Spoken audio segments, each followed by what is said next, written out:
For 30 years, we were told the fat on the plate becomes the fat on the waist. It turned out to be one of the most expensive misunderstandings in all of nutrition, because the right fats, eaten the right way, are some of the strongest tools you have against the deep fat packed around your organs. I'm Dr. Becker, and this is Loose Fat with Dr. Becker, where I read the research and then land it on your plate. Honest note before the food. I'm a researcher, not your doctor. None of this is medical advice or a guaranteed result. And you never change a medication without the person managing your care. Now, I used to roll my eyes at this one. Then I looked at the data. For most of my life, the message was simple, wasn't it? Fat makes you fat. Cut the fat and the pounds come off. Every low-fat cracker and low-fat yogurt in the store was built on that idea. So when someone tells you the way to shrink your waist is to eat more of a certain fat, your gut says, that can't be right. That sounds like exactly the thing that got me here. I felt the same. I want to be careful here, because I'm about to disagree with a good chunk of the advice you and I both grew up on. And I don't do that lightly. But here's what changed my mind, and I'll give you my honest opinion before a single study, because that's the deal on this channel. If it were my own waist, I would not be afraid of the right fats. I'd be afraid of the low-fat cookie that replaced them. Let me tell you why, and let me be honest about how big and how small the effect really is. First, we have to clear up the one thing that makes this whole topic confusing. The fat on your plate and the fat around your organs are not the same substance, and your body doesn't treat them the same way. Let me say that more carefully. The fat you eat, olive oil, the fat in an avocado, the oil in a salmon fillet, that's dietary fat. The fat that sits deep in your belly, wrapped around your liver and your gut, that's visceral fat. The deep fat you can't pinch, the fat that actually drives the health risk. And here's the part that surprises people. Eating dietary fat does not pipe straight into your visceral fat. It's not a garden hose. What decides whether your body stores fat around the middle is much more about your overall pattern, your insulin, how full you feel, and what you're eating that fat instead of.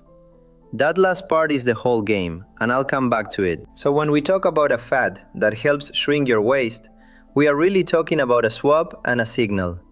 The swap is trading a fast, refined carbohydrate, the white bread, the crackers, the sugary snack, for a healthy fat. The signal is fullness, so you're not hungry an hour later reaching for more. Keep those two ideas in your pocket. And here's the piece that ties it all together. The reason this works at all. When you eat a fast, refined carbohydrate on its own, a plain slice of white toast, a handful of sweet crackers, your blood sugar climbs quickly and your body pushes out insulin to deal with it. Insulin, I'll translate it plainly, is your body's store-it-away hormone. It's the signal that says, tuck this energy into storage, and one of the places it likes to tuck it is the middle. Now, I'm not going to turn this into a blood sugar lecture. That's a whole other channel. But the one-line version you need is this. A meal that's just fast carbs raises that storage signal high. A meal where you've swapped some of those fast carbs for a slow, feeling fat, that same meal raises it more gently, and it holds you longer, so you eat less later. That's the quiet reason a fat on your plate can be on the side of a smaller waist, not against it.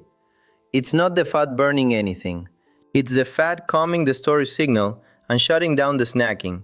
Hold on to that, because it's the thread through every food I'm about to give you. Now let me walk you through the fats themselves, weakest evidence to strongest, and I'll end every one of them right on your plate, because a mechanism you can't act on tonight is useless to you. Let me start with nuts, because the evidence here is stronger than most people give it credit for, and it's the one that genuinely surprised me. There's a large Mediterranean diet trial, a real randomized study out of Spain called PREDIMED. Thousands of people followed for years.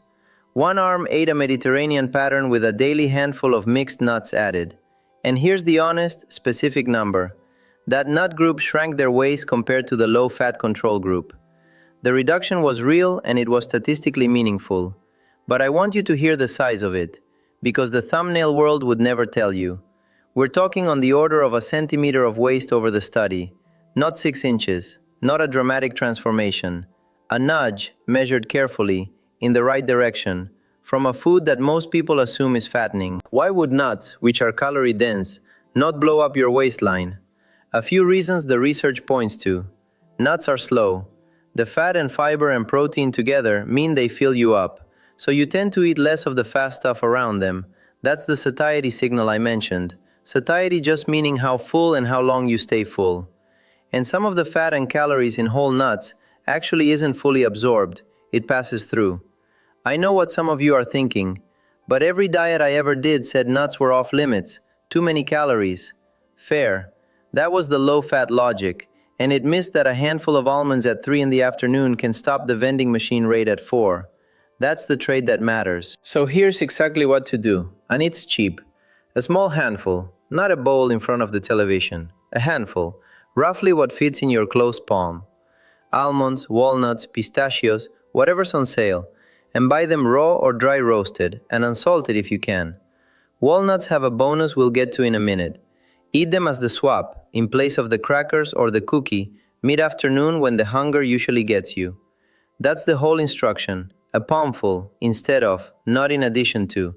And do yourself a favor, portion them out ahead of time into a little dish or a snack bag, because the danger with nuts is the open jar.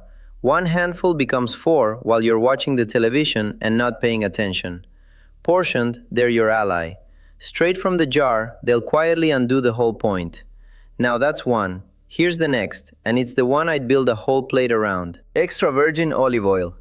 This is the hero of the story, and it's the closest thing we have to a fat that's genuinely associated with a smaller middle. A study published this past year, 2025, in a nutrition journal looked at thousands of adults and found that the people who regularly used extra virgin olive oil carried less abdominal fat. And that association held up even after the researchers accounted for how many calories people ate and how much they moved. Let me be careful with my words because this matters. That's an association, an observational finding. It tells us the olive oil users have smaller waists. It doesn't prove the oil alone did it. But it lines up with what we understand about the mechanism, and that's what gives it weight. Here's the mechanism, translated. Extra virgin olive oil is rich in monounsaturated fat, which is just a type of fat that's liquid at room temperature and behaves gently in the body. And it's loaded with compounds called polyphenols, plant chemicals that calm inflammation, that low, smoldering irritation that seems to go hand in hand with stubborn belly fat. And there's a small older study I think about a lot, where people eating more monounsaturated fat lost body fat over a stretch, while a comparison group eating more saturated fat did not. Modest again, but consistent. And I'll tell you what I'd actually do if it were my waist. I would make extra virgin olive oil the fat I cook and dress food with, and I would use it to crowd out something worse. I'd stop thinking of it as a guilty splurge and start thinking of it as the tool that makes the vegetables I know I should eat actually taste like something. Because that's the real barrier for most of us at our age, isn't it? It's not that we don't know to eat the greens. It's that plain steamed greens are a punishment, and a plate you dread is a plate you abandon by Wednesday. A good pour of olive oil is what turns that plate from a chore into a dinner you'd choose. Here's the sensory part, because it's how you'll actually remember to do it. 2 tablespoons a day is roughly where the research clusters, and 2 tablespoons is not a drizzle, it's a real pour. Enough to make a plate of vegetables glisten and taste like something you'd want again. Pour it raw over your salad instead of the fat-free dressing that's mostly sugar and water. Pour it over steamed vegetables so they actually taste good and you actually eat them. Dip your bread in a little of it instead of spreading margarine. Buy extra virgin, the words matter, and don't be scared of the fat number on the label because it's replacing the refined carbs, that's the swap. Store it in a cool cupboard away from the light so it stays good. That's the single most useful change on this whole list. Let me put the next one on the plate before we move on. Avocado. Same family of fat as the olive oil, that gentle monounsaturated fat. And the research keeps finding that people who eat avocados tend to carry less fat around the belly. Now the honest catch, and I won't oversell this. A lot of that is what nutrition folks call a swap effect and a pattern effect. People who eat an avocado at lunch often eat it instead of something worse, and they tend to eat more vegetables and fiber around it. The avocado isn't a torch. It's a satisfying, slow, filling fat that makes the rest of the meal behave. Wait, let me back up and be fair to the avocado, Because I don't want to undersell it either. It isn't only a swap. It brings a real slug of fiber and that gentle monounsaturated fat together.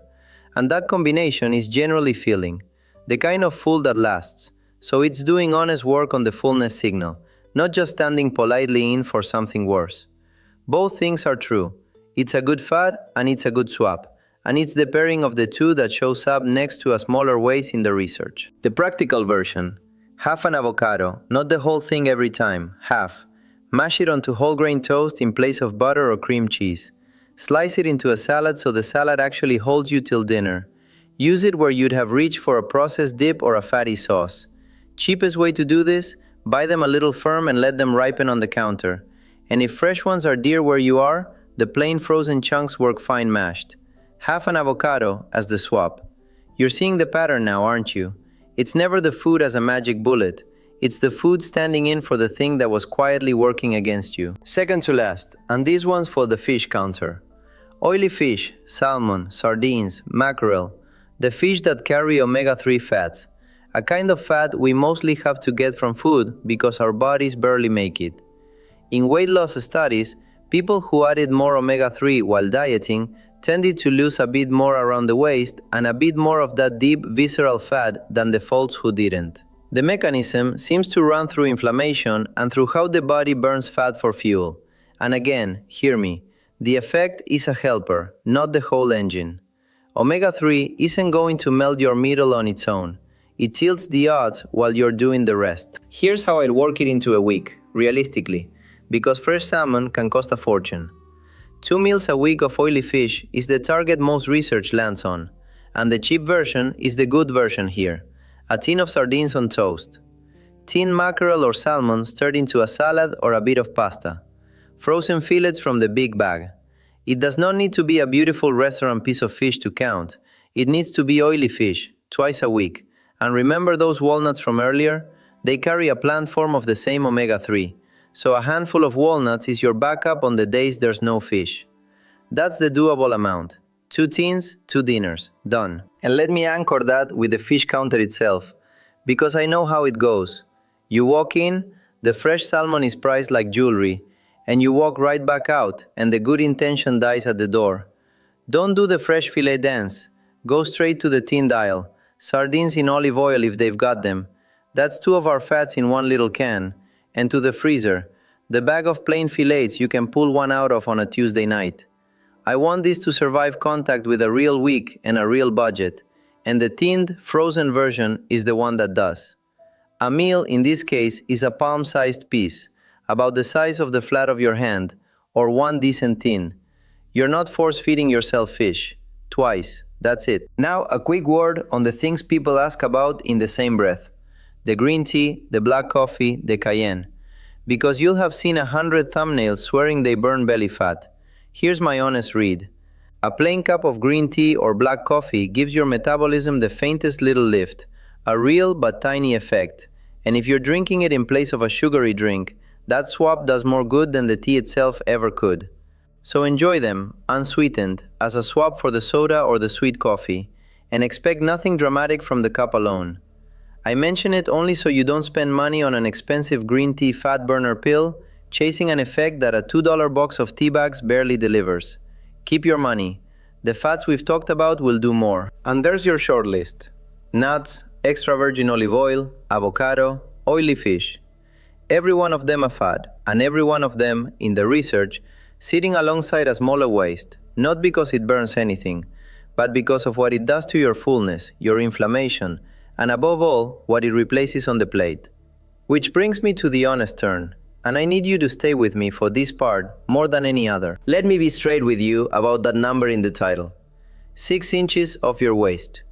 Here's the truth, and I'd rather you hear it from me than feel cheated later. In the careful studies, the studies I trust, the waist changes from adding these fats are measured in fractions of an inch to a couple of inches, over months, as part of a whole pattern of eating, not from any one food. Could someone lose 6 inches of their waist over a longer stretch by overhauling how they eat, walking after meals, sleeping better, and yes, swapping in these fats? Absolutely, people do. But it's the whole pattern doing it over real time not a spoon of olive oil doing it by Friday. I would not stand here and promise you inches by a date, because anyone who promises you pounds or inches by a date is selling something, and I'd rather keep your trust than your click. Here's the rest of the honest catch. There is no food that melts fat while you sleep, including whatever the thumbnail promised, mine included, and you cannot out-oil a bad plate. If you pour 2 tablespoons of olive oil on top of the same bread, the same sugary snacks, the same portions, you've just added calories, and your waist will tell you so. These fats work as a swap, not as an add-on. That word, swap, is the difference between this helping you and this hurting you. And one more, because it comes up in the comments every single time. If you're on a GLP-1 medication, an Ozempic, a Wegovy, a Mounjaro, none of this replaces it. These are foods, not a shot. A handful of walnuts is not a substitute for a prescription. And I will never, ever tell you to change or stop a medication. That's a conversation for you and your doctor, alongside them, never on your own, never a dose touch without them. I said with a fellow last year, I'll call him Gene, retired, a good man, who'd measured his own waist one morning out of fear, because his father had died young, with a big middle, and the numbers scared him. He came to me not for a miracle, but for the truth, and what I told him is what I'm telling you. He didn't need a fat burner pill. He needed to stop being afraid of olive oil and start being afraid of the fat-free snack aisle. He swapped his margarine for olive oil, his mid-afternoon crackers for a poundful of almonds, and put sardines on the shopping list twice a week. Nothing dramatic. Months later, his waist had come in, not 6 inches, but enough that his clothes fit different and his blood work looked better. And more than that, he wasn't white-knuckling a diet, he was just eating in a way he could keep. That's the win. Something you can keep. So here's your one thing this week, and only one. Because one change you actually do beats 5 you read about and forget. At your next meal, make the swap with extra virgin olive oil.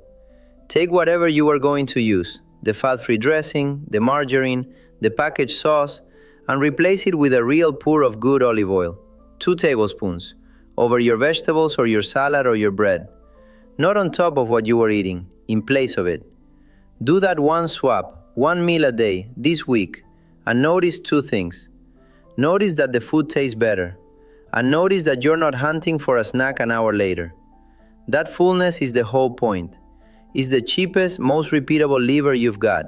It's at any supermarket. And it's the one I'd start with if I were sitting where you are. Your metabolism didn't betray you, and you didn't fail. The middle changed with age because the machinery changed. The way your body handles insulin and stores fuel shifts as the years go on. And that's real, and it's not your fault. But the machinery still answers to what you do next. It answers to the next meal and the next walk, to a fat that fills you instead of a sugar that doesn't, to small things done over and over. Take these ideas, the olive oil, the handful of nuts, the twice-a-week fish, and bring them to the people caring for you, especially if you're on any medication, so they can help you fit them to your body. That's where the medicine belongs, with them, and that's where this belongs too, right beside it, not instead of it. Keep it steady, keep it doable, and I'll see you right back here. Bring a friend who needs this, and tell me in the comments where you carry it and what you've already tried. I read these, everyone. Let me be honest with you for a minute. If you're past 55 and you wake up tired, foggy, carrying weight that won't move, you've probably been told that's just age. I don't believe that, and the research doesn't either. Most of what we call aging starts inside your cells, and the quiet truth is that the right foods, eaten the right way, can help your body defend and repair itself again. Not a pill, not a miracle, food. So I put everything into 3 short practical guides. 1 for your energy by day, 1 to help defend your DNA, and 1 for the quiet repair your body does while you sleep. I won't promise you the world. I'll show you the mechanism and exactly what the science does and doesn't say. Always alongside your doctor, never instead. If that's the help you've been looking for, it's waiting for you right below. Tap the link. Take care of those cells. They're the only ones you've got.